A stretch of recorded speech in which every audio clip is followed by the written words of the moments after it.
the sports podcast with the youngest, most daring, intrepid, gutsy, fearless host on the planet. Get ready for Jake's Takes. Here's Jake. My guest today was selected 14th overall of the 2011 NHL Draft. He's a massive 6'7" defenseman with great hands and puck skills. But stay out of his way, because he can deliver thunderous hits. He played 8 seasons for the Dallas Stars and 2 seasons with the Pittsburgh Penguins.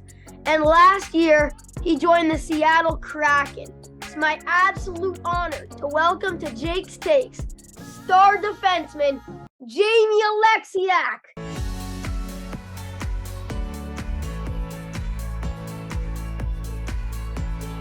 What's up, Jamie? How you doing? I'm doing well, Jake. That's one of the best entrances I've gotten. Thank you for that, buddy. Thank you, but I gotta thank you for being so nice to me at Smash Fest. Did you have fun at the event?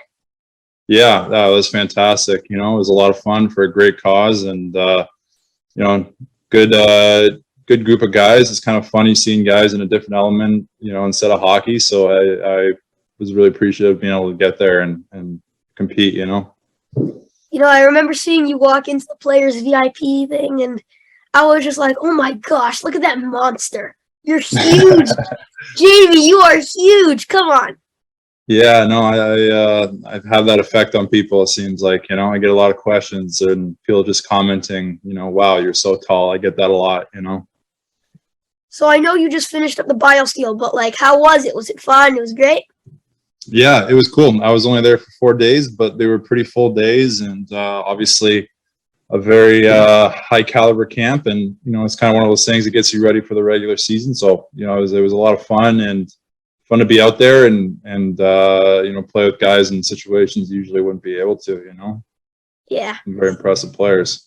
Anyway, you're my first guest after the summer, so I can't wait to do this. Let's get into it, yeah? Let's do it, man. Okay, let's talk some hockey. Sound good? Absolutely, always. So you just joined the newest franchise in the NHL, the Seattle Kraken. Tell me about what your expectations were, and how the season played out in your eyes. Yeah, I really didn't have any expectations. Going into it, I'd never been to Seattle before. Obviously, expansion team is a very new experience, and I just was going into it with an open mind. I wanted to have fun, and I wanted to kind of make the most of the opportunity. And I came in, and the year had its ups and downs, but I think we grew as a team, and I think we have a fun group of guys, and I think we're all looking forward to hitting year 2, and everyone's a little more comfortable and ready to go. By the way, tell me about the time leading up to the expansion draft. Did you know you were going to get picked by Seattle, or was it a surprise? Oh, I got picked by Seattle? Man, it was hectic. I had known before the expansion draft, but not long, maybe a day or two before. So it was, hey, you're, got the deal done with Seattle, and they're like, okay, well, tomorrow we're going to need you to fly out here and do this whole expansion draft. So it was a whirlwind experience, but it's something I'll never forget. It was sunny here in Seattle. We were on the lake, and it was a very memorable experience. I'm glad I got to do it. That's crazy. Anyway, Yeah. 6'7", 255 pounds. You're usually the biggest guy on the ice, unless you're going against Zdeno Chara. But that's not so often. And it would be very easy to label you as a bruising stay-at-home defenseman. But the game of hockey has changed so much over the years. To play defense now, you have to be mobile, handle the puck, and make clean passes. And you're really showing that ability. How did you change your game into that type of focus? Well, thanks, buddy. I think for me, I just I knew it was going to be important to be adaptable, and you wanted to be well-rounded. And I think something I've always kind of focused on during summers is to work on mobility and skating and whatnot. And I think that's just a fun aspect of the game. It's fun hitting guys, but you also kind of want to be able to skate and move the puck and stick handle here and there. So yeah, I like to think that I work hard on all the aspects of my game, and I take pride in that. Oh, that's pretty good. You gotta change yourself a little bit, try and get into the game, you know. That's Absolutely, that get out of your comfort zone, right? That's the only way you can grow, huh? Yep. Okay, in Dallas the last few years, you really solidified yourself as an awesome top four defenseman. And after you went to Seattle, one Dallas sports writer wrote, Oleksiak really helped the Stars during their run to the 2019-2020 Stanley Cup Final, and his impact on the team will be very hard to recreate. Tell me about that magical run to the Stanley Cup Finals and what that experience was like.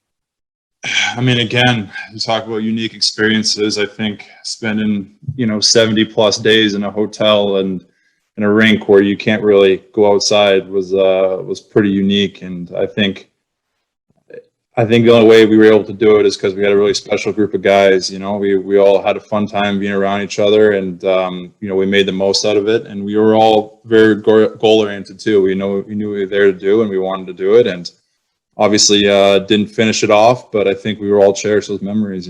I think I got to play with some special players there. Miro Heiskanen, I think great young player for Dallas, and I think me and him meshed well. And yeah, I mean the bubble was very unique, and it was a lot of fun. And I think I was fortunate my family got to be there for the finals too, so I grew a lot from that one as well. By the way, I'm a huge Tyler Seguin fan. I feel like he's so underrated and not appreciated enough. He's a legit star.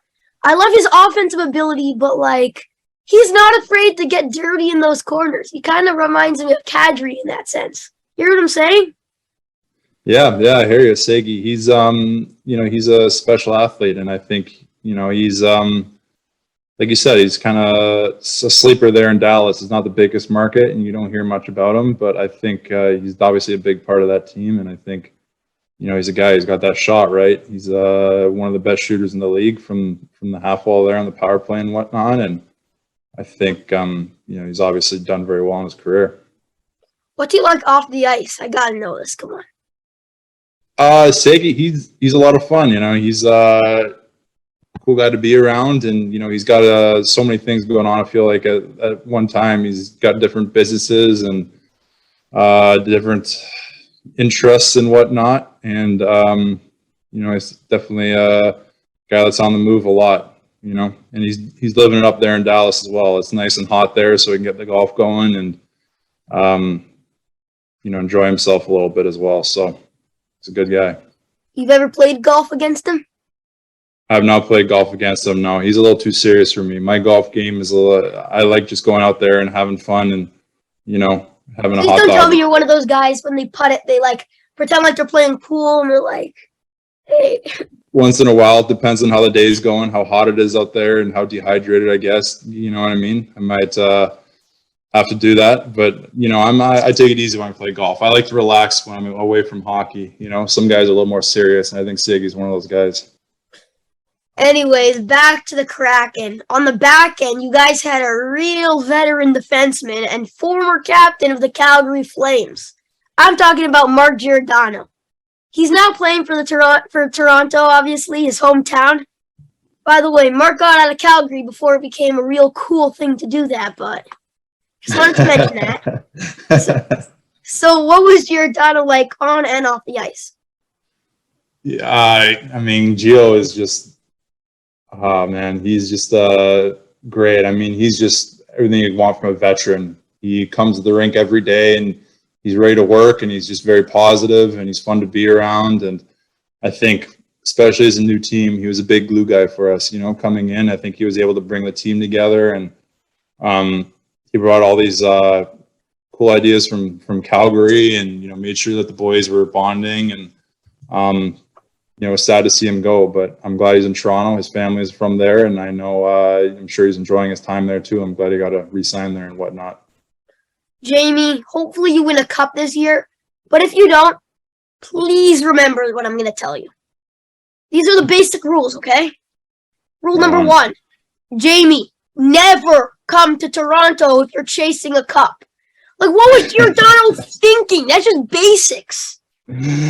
Yeah, I mean, you never know. They have good seasons, so I feel like they're just a matter of time before they pop that bubble. You know what I mean? And they got all the pieces there, so we'll see. I mean, I can't imagine Toronto winning a cup. It'd be quite the party, wouldn't it?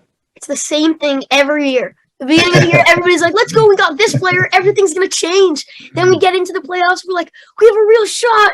Whatever, we push it, we're up 3-2 in the series, and everybody's like, yeah. And then we end up losing game 6 and going to game 7, we're like, bye. Yeah, we're not winning game 7.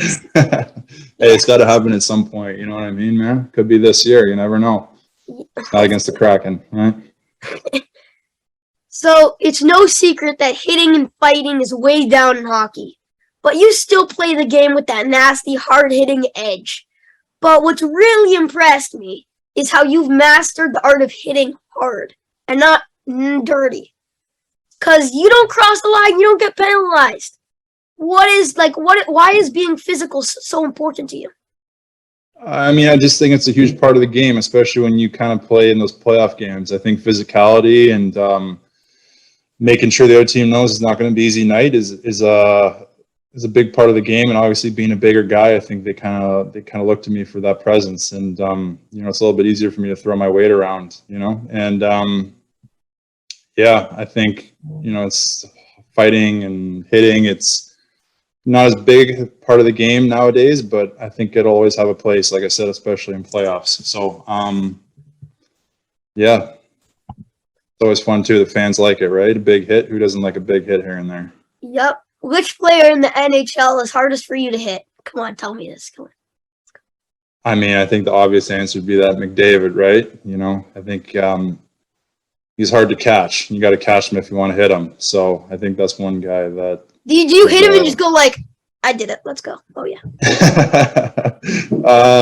No, not quite. I mean, I'm more just trying to make sure he doesn't get to the net. That's my main focus, is mostly containing the guy because he's just so fast and explosive. You know what I mean? But here and there, we'll bump shoulders, right? Which player do you always just want to hit? Like you just see him and you just want to drill him.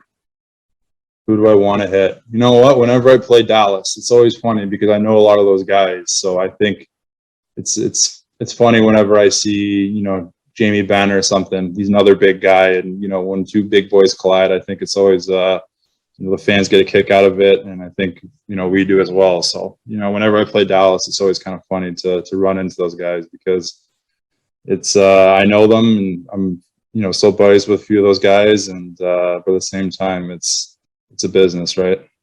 You're probably like Jamie Benn's probably looking at the schedule and being like, so we play the Kraken the 23rd, the 25th I'll get my physical therapy done. Probably, buddy. Yeah, you got the inside scoop, huh? Oh yeah. Also, what do you think about the Kraken jerseys? I gotta be honest, I think they're very fresh and sharp, and I love the colors. By the way, you up for a jersey swap? That sounds sick, no? Yeah, man. I mean, the sales speak for themselves. They were like the highest selling jersey for I don't know how long there, right? So I think the fans like it, and you're right. I think they look crisp. They did a good job of it. They made it look, natural. They didn't try and do too much. So I'm a big fan. I can't wait to see our thirds. I think we got a lot of potential with our third jerseys. Oh yeah. By the way, I just gotta say that this is the last question, so don't get all tightened up and everything. Okay, Jamie? You got it, man. I'm ready. Okay, you got to play on the same team as Sid the Kid in Pittsburgh.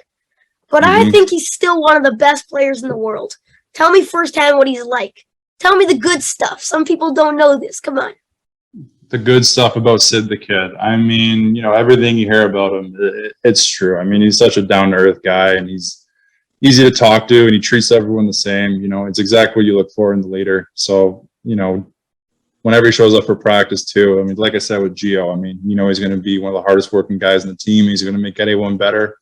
The one thing I will say, he's pretty terrible at video games. So there's one thing he's got to work at. It's playing video games, but I think he's doing pretty well besides that. Jamie, thank you so much for taking time and coming on my show today. I truly appreciate it. Did you enjoy our time together? Yeah, Jake. I mean, honestly, this is probably one of the most entertaining podcasts I've done. So thank you so much, man. It's a lot of fun. You keep doing what you're doing.